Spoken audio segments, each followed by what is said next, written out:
Paint Pots and Queens. The stations on the line were being painted. The engines were surprised. "The Queen is coming," said the painters. The engines in their shed were excited and wondered who would pull the royal train. "I'm too old to pull important trains," said Edward sadly. "I'm a disgrace," said Gordon gloomily. "The Fat Controller would never choose me." "He'll choose me, of course," boasted James the Red Engine. "You?" Henry snorted. "You can't climb hills. He will ask me to pull it. And I'll have a new coat of paint. You wait and see." The days passed. Henry puffed about proudly, quite sure he would be the royal engine.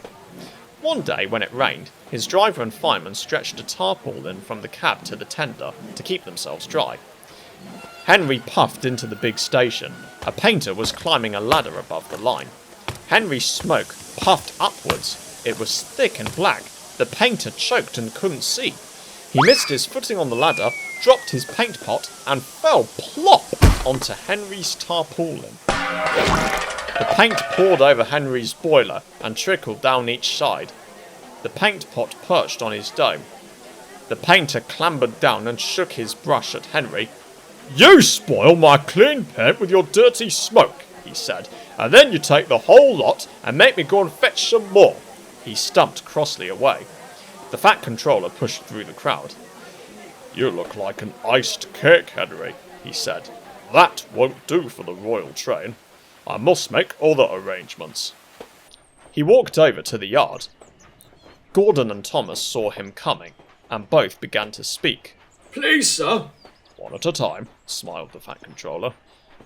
"Yes, Gordon?" "May Thomas have his branch line again?" Said the Fat Controller. "Well, Thomas?" "Please, sir, can Gordon pull coaches again now?" The Fat Controller pondered. "You've both been quite good lately, and you deserve a treat. When the Queen comes, Edward will go in front and clear the line. Thomas will look after the coaches, and Gordon will pull the train." "Whoosh, sir," said the engines happily. The great day came. Percy, Toby, Henry and James worked hard bringing people to the town. Thomas sorted all their coaches in the yard.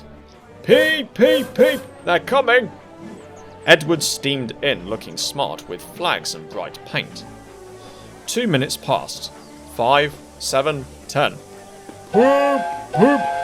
Everyone knew that whistle, and a mighty cheer went up as the Queen's train glided into the station.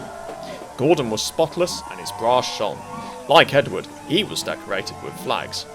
But on his buffer beam, he proudly carried the royal arms. The Queen was met by the Fat Controller, and before doing anything else, she thanked him for their splendid run. "Not at all, Your Majesty," he said. "Thank you." "We have read," said the Queen to the Fat Controller, "a great deal about your engines. May we see them, please?"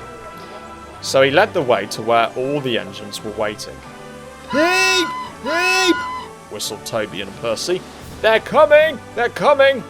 "Shh, shh, shh, shh," hissed Henry and James. The Fat Controller told the Queen their names, and she talked to each engine. Then she turned to go. Percy bubbled over. "3 cheers for the Queen!" he called.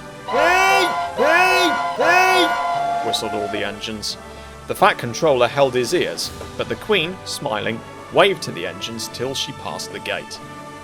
Next day, the Queen spoke specially to Thomas, who fetched her coaches, and to Edward and Gordon, who took her away. And no engines ever felt prouder than Thomas and Edward and Gordon, the big engine.